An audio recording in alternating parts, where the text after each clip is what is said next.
आपण या ठिकाणी उपोषणास बसले, आपल्या मागण्या काय काय आहे?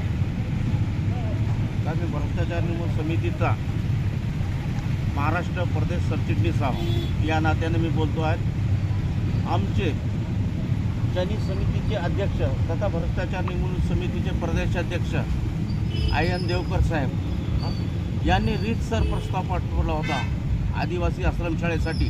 त्यावेळेस माननीय मुख्यमंत्री शिंदे साहेबांनी परवानगी दिली, पत्र दिलं, सर्व काही दिलं, सर्व ठिकाणी बरोबर चालू होतं, सर्व काही होतं. पण तदनंतर 7 महिने RB शेळके साहेब, त्यांचे पद जे आहे ते सहाय्यक प्रकल्प अधिकारी शिक्षण विभाग किनवट,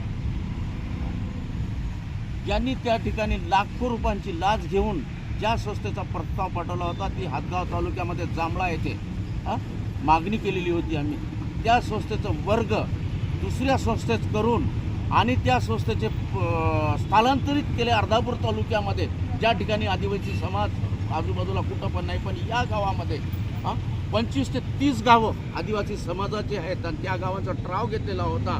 प्रत्येक आमच्या जिल्ह्यातले पूर्ण खासदार जे होते आणि आमदार जेवढे आहेत त्यांचे सुद्धा आम्ही शिफारस पत्र लावले होते आणि त्यांनी खूप पाहणी केलेली आहे आमच्या संस्थेची. असून सुद्धा लाखो रुपयाची घेऊन हे RB शेळके जे आहे यानं लाखो रुपयाची लाच घेऊन यानं केले. याच्यावर तात्काळ याच्या चौकशीचा तर प्रश्नच निघू शकत नाही साहेब. कारण की